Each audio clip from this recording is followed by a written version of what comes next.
Olá, pessoal. Hoje, nossa primeira aula, de fato, nós iremos falar sobre a Constituição Federal do nosso país, englobando a parte que fala especificamente do processo da educação brasileira. Iniciando, a gente vem falando sobre o que é a Constituição, que é a lei máxima do nosso país, que traça os parâmetros do sistema jurídico e define os princípios e diretrizes que regem a sociedade. Ou seja, ela organiza e sistematiza um conjunto de preceitos, normas, prioridades e preferências que a sociedade acordou. E assim, com o final da ditadura civil-militar brasileira, né, e o retorno das eleições democráticas entre o período de 1982 e 85, isso trouxe à tona uma série de oportunidades de participação popular nas discussões sobre o futuro educacional do nosso país. E esse ambiente democrático, ele trouxe a participação política de diversos setores da sociedade, como sindicatos, vários empresários. E isso, consequentemente, os interesses desses diferentes setores, né, muitas vezes em conflito, resultaram em uma série de disputas por projetos que atendiam socialmente a população brasileira ou ganhavam um perfil liberal quanto à participação dessas entidades privadas na criação de redes escolares, recebimento de verbas públicas.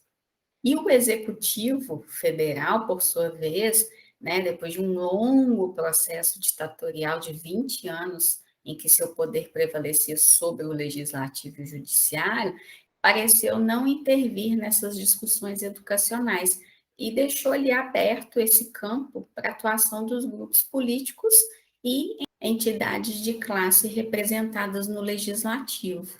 E aqui a gente destaca o artigo 6º da nossa Constituição, que diz que são direitos sociais a educação, a saúde, o trabalho, o lazer, a segurança, a previdência social, a proteção à maternidade e à infância, a assistência aos desamparados.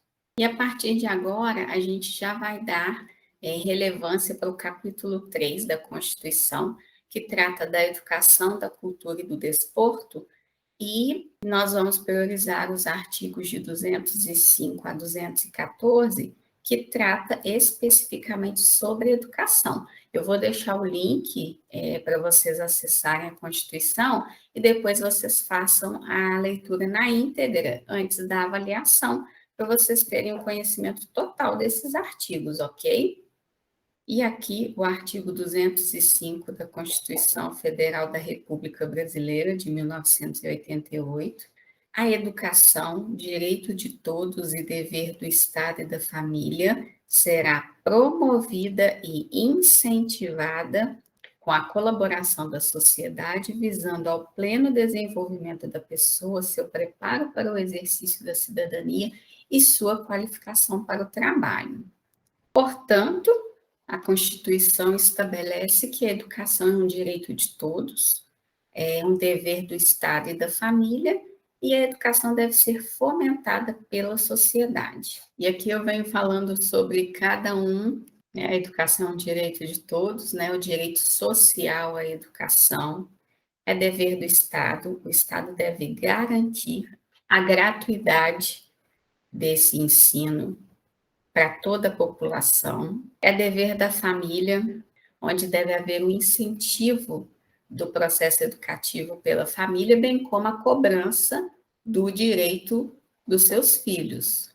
E aqui a educação deve ser fomentada pela sociedade, através das representações comunitárias de entidades religiosas, deve-se fazer um trabalho em conjunto com o Estado, com o objetivo comum de educar pessoas. Isso vai muito além dos conteúdos e da reprovação.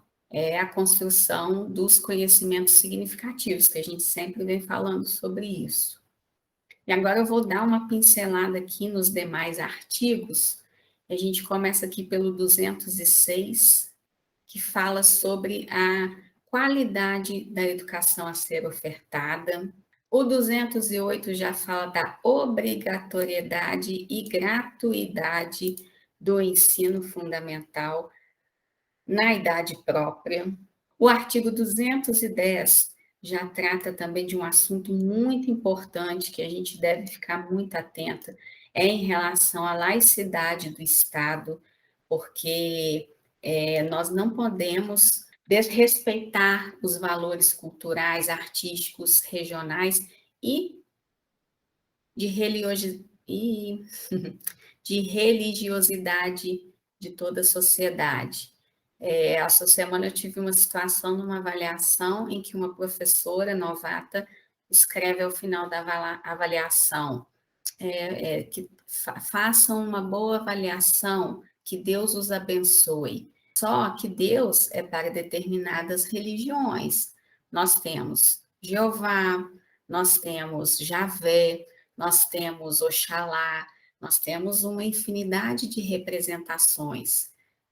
Portanto, a orientação é que não haja esse tipo de manifestação, uma vez que nós não podemos abranger todos os tipos de religiosidade dentro da escola.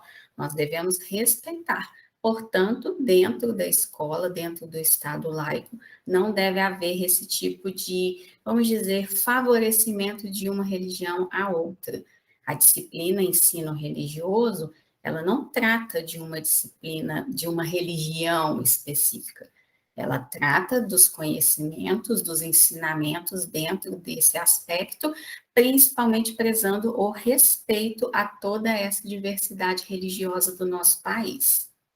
E quando vocês fizerem a leitura na íntegra, na Constituição, no artigo 210 também fala da questão das comunidades indígenas poderem fazer uso dentro dos conteúdos a serem ofertados para eles de sua língua materna. Então, eles podem estar utilizando a língua materna dentro das atividades educacionais. Prosseguindo, o artigo 211 vem falando da questão da colaboração dos sistemas de ensino entre a União, Estados, Distrito Federal e os municípios, onde os municípios atuam prioritariamente no ensino fundamental e na educação infantil, e o ensino fundamental 2 e médio são regidos prioritariamente pelos estados. O artigo 214 já fala da questão do Plano Educacional do Brasil, onde nós, mais à frente, como eu mencionei, nós iremos aprofundar esse assunto sobre o plano educacional. E aqui eu vou voltar um pouquinho no artigo 206, que fala sobre os 9 princípios base do ensino. O primeiro é a igualdade de condições para o acesso e permanência na escola. Então, todos têm que ter essa condição de acesso à escola, portanto, os municípios têm que disponibilizar condução no caso de alunos de zona rural ou de localidades mais distantes, para que eles tenham acesso à educação. O 2, liberdade de aprender, ensinar, pesquisar e divulgar o pensamento, a arte, o saber. 3, pluralismo de ideias, de concepções pedagógicas e coexistência de instituições públicas e privadas de ensino.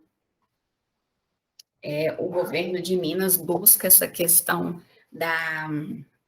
dessa coexistência, onde, por exemplo, ele tem programas em que ele, Trilhas de Futuro, por exemplo, em que ele paga as aulas para que o aluno carente, que não tenha condições, possa estar cursando um ensino profissionalizante em uma instituição de ensino particular. Isso aí está previsto na nossa Constituição. 4, gratuidade do ensino público em estabelecimentos oficiais. 5, valorização dos profissionais de da educação escolar. A gente vai aprofundar sobre isso também mais à frente, porque fala, né, da questão de ingresso por concurso.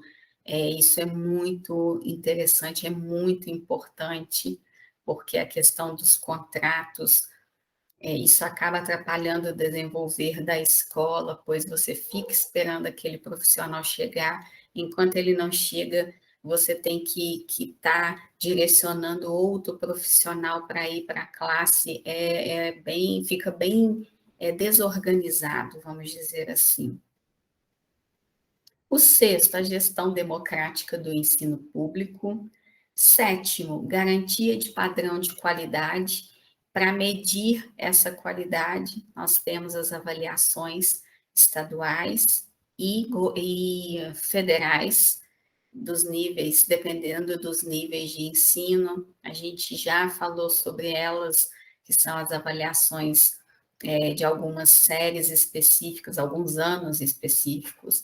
Aqui em Minas são o PROEB e o PROALFA. PROEB são os alunos de quinto ano avaliados dentro do Fundamental 1, e o PROALFA, os alunos de segundo ano, que são avaliados agora. Antes eram os de terceiro, agora são os de segundo ano. O nono, garantia do direito à educação e aprendizagem ao longo da vida.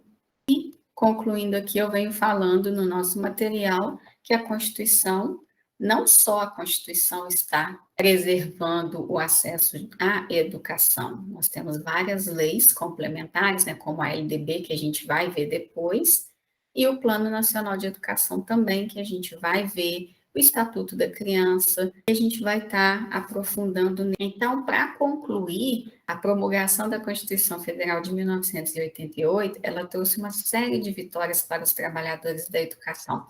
E, assim, alguns exemplos são a vinculação de verbas para a educação, a valorização desses profissionais, que pelo menos está embasada na lei, mas não necessariamente acontece de fato, mas nos dá o amparo para essa luta, para essa briga, para essa valorização de fato.